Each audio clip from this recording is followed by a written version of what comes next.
All right. We got it. All right, I'll take it later. We've been doing it a number of times. All right. Where's that, man? I'll take my eye. All right. Want me to close the show?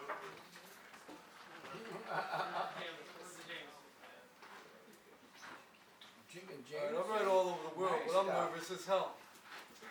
Hey, tell them about the cookies, man. Oh yeah, there's cookies over there too. Yeah.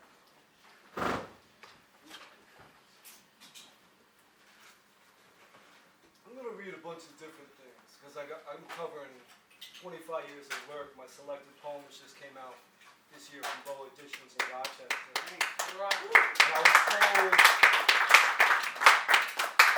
I was told just last week that it actually sold out already. Right Yeah. on. Yeah.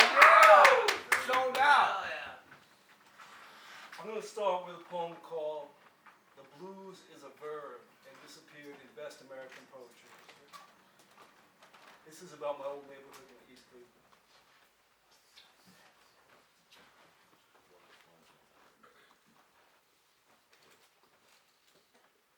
Pray without speech, bear witness, walking and dying slowly. In the whole universe, this one and only place which you have made your very own.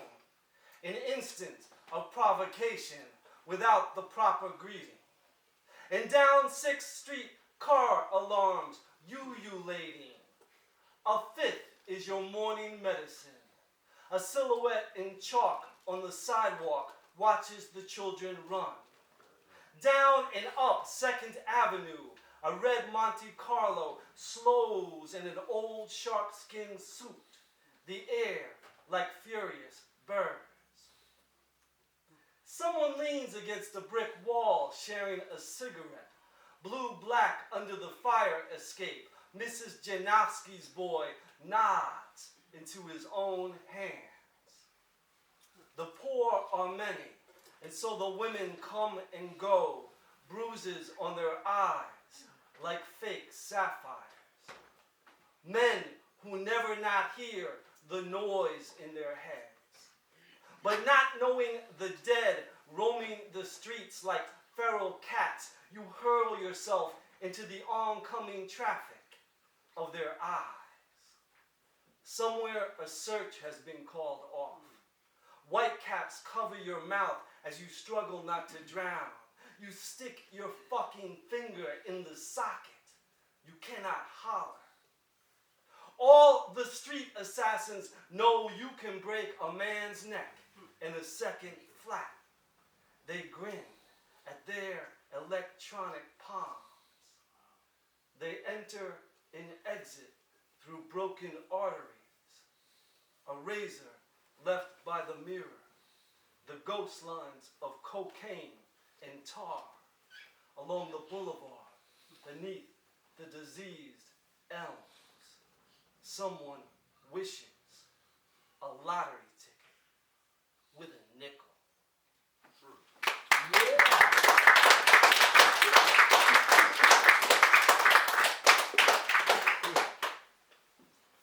So I'm going to read a bunch of landscape poems, and then I'm going to read a bunch of love poems too.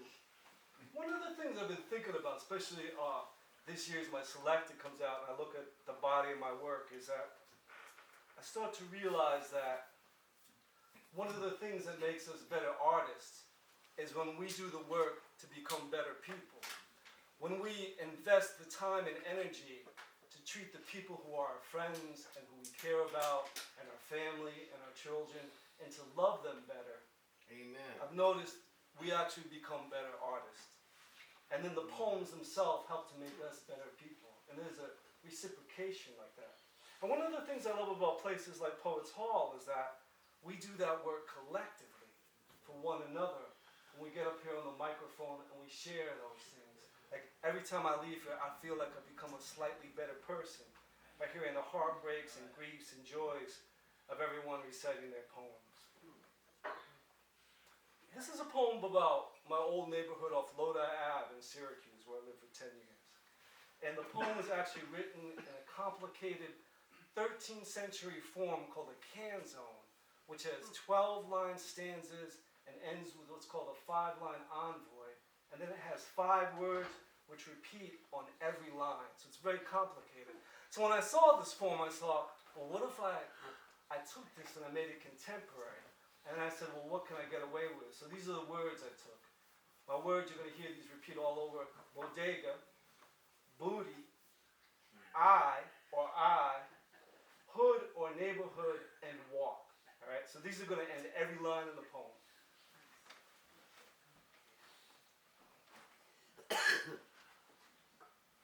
So you know you get old when you're like, huh?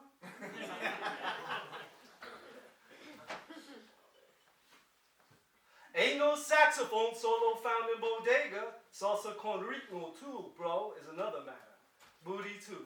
What builds booty? Because bodega equals booty. Just as the madres, bodega's fried plantain and rice, pescado steaming in paprika. I eat bodega every afternoon. Widen these hips. Bodega is big booty maker. Madres grow thick.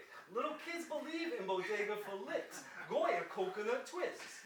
Sugarcane sticks. The whole hood hangs its hat on bodega. Gets its fat from bodega. Take your hood off before you walk into bodega, or old man Garcia will bodega your booty all over bodega. Double barrel whoops! So walks in this tall Italian kid once, hood up, hands in pockets, walked right out, hood down, arms straight up. Now walk is a way to talk down the block, the body's version of bodega, gathering the limbs into rhythms that singe. Walk is no cello, no oboe with strings, check your bowler hat. Walk is a wordless B flat. Sway the leg, half grin, or make that booty sashay. So even the sidewalk bows down to pray. A cool walk is the gentlest embrace. Thumbs pressed to the small of your back. Walked with the heat in a cat. Tongue tipped to the tip of your lips. Stiletto, one eye closed in a dangerous flow. Like Marlon Brando on crack. I strolled and found the one who's got your back. Now, to walk is to ask for applause. The hood nods its head to this cause. A horse voices the hood on a workday night. After ebbing, the porch is heavy, hoods on the corner past dark, young boy slanging to a wrong song, walk the talk too often, going gone. Attica is upstate, relay, hood is what's up, get up, straight up, hood is who's your neighbor now? Dare she go down to bodega with her mama's madre scattered around, exchange recipes, hood ice cream bars for the little kids. Hey, you with that hood on. Mr. Garcia shouts it down, she just grin. Tisha, with a booty better than any man's bride. Every man's wannabe bride. High booty inside, father say. But hey, it's all good down here in the hood of Northside. So, walking down another back street toward bodega, I shake the sound of a radio that hums my head to hear the drum. I become the solemn prayer of Muslims bending in the park. I close my ears to see the beats that move the hood to sway the sky. It's blue boutique the sorry women wear. I catch the talk outside the laundromat. The children play with chalk. My eyes become these 2 Italian guys singing opera on their porch. Walk is a drag queen named Irene in tight red overalls. Her black eyes shine like fishnets ripped by light. Her mascara dark, her ochre skin. I watch her strut, and the bodega, she slides a hand along her hip. Have to watch my thighs. In aisles of bodega, she stretches. Old Mrs. Kim says, I never saw a man so pretty. I won't never call Irene a man. Check her fist. Her booty bobs like 2 cantaloupes she carries in her bag. Booty she shakes out in the street to lose the sad hours of the day. The lights spin. I'm living in this skin. I'm living in. I'm living in this skin. I'm living in. I'm living in the skin. I'm living in. I'm living in the skin. I'm living in. Booty growls as it plays. The body's bad gospel. A chorus of bricks. Booty is newly laid asphalt that sticks. A metallic green, cutlass of rings, hood wax, sponge pads, polished bright. I shake my booty on a Saturday night. Who's that leaning the fat booty over a garden hose? Mr. Stokowski, who never walks across the street to the bodega, gets in his car and drives to Supreme. Walk, son? These are real leather seats. Go on, let that booty take the stage, Irene exclaims, and the bodega fills with exclamations. The salsa of bodega, beating con ritmo tonight. A circle of women outside bodega's sidewalk, a conga drum drawn tight. Booty shakes the air. The roof is on fire, Mr. Garcia. I laugh, carrying a bag of meat pie and rice. The neighborhood entering my eyes. and all this time and everywhere to walk.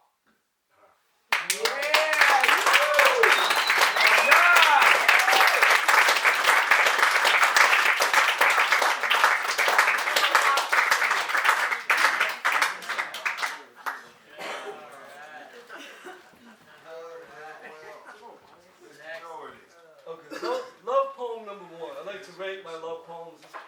This poem is with 2 kisses. You take this poem, you read it to somebody, you will get 2 kisses with this poem. It comes with a money back guarantee. Watch out, baby. 2 kisses. 2 kisses, yes. It's a 2-kiss love I poem. don't remember that. Well, often what happens is you get more, and then you get 9 months later, you get problematic. Poems are a dangerous thing. I'm just warning you. So this poem came from, I was reading a French literary theorist named Helene Sechou. She's a very famous feminist theorist. And she was talking about sexuality. And she said, we often tend to use animal names with our lovers. Now this made sense to me, like, oh bird, you little tiger, you. You know, right? I mean, I know some of you were sitting here going, uh-huh. But then she goes on, but we tend not to use vegetables. And what about the flower part in our bodies? This tries to address that problem of vegetables and flowers. Dear pistachio.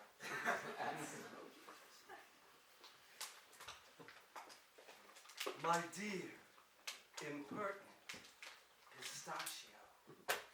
My lady slipper's largesse. My eucalyptus. My calypso bent callally. My earth called cauliflower. Oh, my babushka cabbage. My dear ragamuffin ragweed.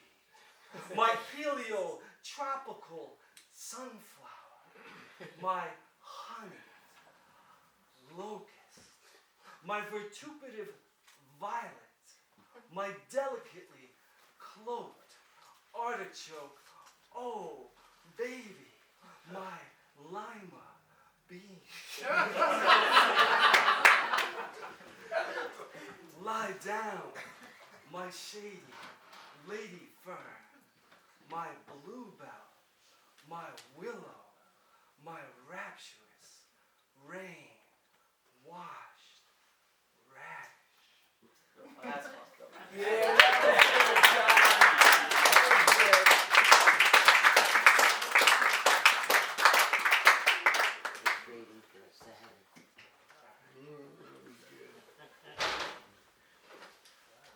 Pretty exaggerated. He touching me on the drive home. Alright, sorry. Sexy. How many kisses in this one here? This is a different kind of poem. More wine, more wine. This is called Poem, not titled Elegy in My Other Windowed Room. And I got some friends from Gold here. Jesse, let's see. We'll put you in the Gold camp, all right? And my brother Andy's here. We'll play pool with on my team. Andy's also a fabulous photographer. He does the photography for the Otters. Give him some love. Yeah. So I mentioned a very famous pool player in this poem called Randy Glover, who used to travel around and really just steal people's He was money. good. Yeah, he was really good.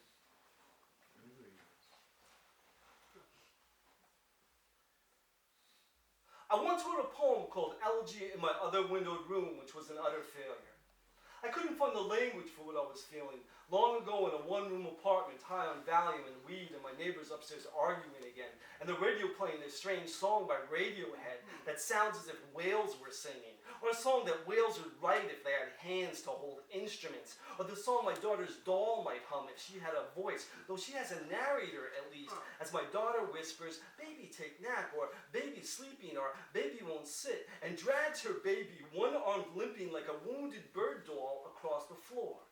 She's learning something here, assigning these feelings to things, much as the writer in me does when she pulls the baby doll's head right off its shoulders, and hairless it rolls across the hardwood floor, rolling like the 9-ball I saw my friend Randy send across the felt toward the corner pocket in a big money game. And the head like the 9-ball, and the 9-ball like the head, just keeps rolling, but then somehow, as if an invisible hand touches a finger to it, it stops. The doll's head stops just before it hits the wall, the way that 9-ball stopped just short of falling in the far right corner. And Randy stood there, dumbfounded, silent before he ran up to it and yelled, "Point, you fucking fuck, goddamn!"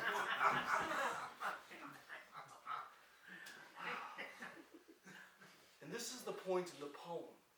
It would be beautiful to say the ball fell in at the moment of his worst despair. That ball not emptying his pockets so much, he didn't have gas to drive home. But it didn't drop, because that's how it goes. Things don't fall when they should, and break apart when they shouldn't, and don't come back together again. Like me and my son's mother a decade ago. How our words failed us, rearranged us, and I lived with him in that room without walls, and the shouting through the ceiling, a hard rain to pummel me, like the words his mother and I hurled, and how without a car, I carried him through the snow, to that dreaded daycare, the kind of place where only poor people have to send their kids, and the fat white woman there, who I knew was not nice, who months later was fired for tying a 2-year-old's laces together, and laughing as he tried to run, and how a part of me died every time I had to leave my son there, and has been dying ever since. Wow. And perhaps you are wondering where this is all going. Going to say perhaps something about the rain outside falling across the city streets and the empty tracks and the train trestle where boys still spray paint the names of their lost lovers and their dead. My daughter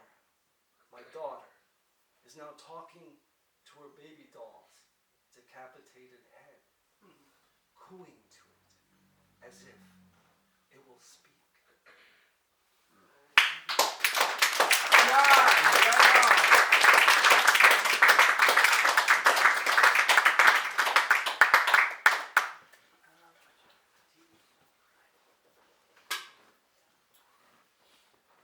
This is a 4-kiss love poem. Uh-oh, that's heavy shit. So this poem came about. I was writing very serious, and I was like, man, I gotta lighten it up a little. And I was thinking, what if Charles Bukowski, you guys know Charles Bukowski? Yeah. And Andre Breton, who's like the great surrealist poet. What if they were in a bar trying to pick somebody up? What were the kinds of things they would say? That's good, Sean. So then I just started writing kind of crazy lines, and then I took the ones I liked, and I came up with this. Let's hear it. Dear Tiara,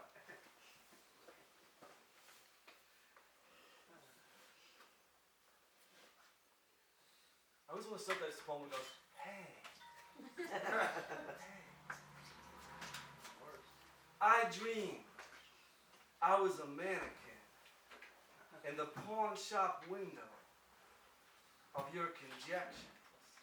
Alright, so I honestly have no fucking idea what that means. I mean, I absolutely no idea. But think you're trying to chat somebody up, right? Like you're in a bar, right? You're talking to somebody, you like them. Confusion is good. Because confusion is not rejection, right? Confusion is a moment for opportunity. That's right. Maybe yes, maybe no. Right. I dreamed I was a chant in the mouth of a monk, saffron-robed syllables in the religion of youth. I dreamed I was a lament to hear the deep sorrow places of your lungs. I dreamed I was your bad instincts. See, I'm the kind of man that's just like... Go, Sean. I dreamed I was a hummingbird sipping from the tulip of your ear. I dreamed I was your ex-boyfriend stored in the basement with your old baggage. I dreamed I was a jukebox where every song sang your name. I dreamed I was an elevator rising in the air shaft of your misgivings. I dreamed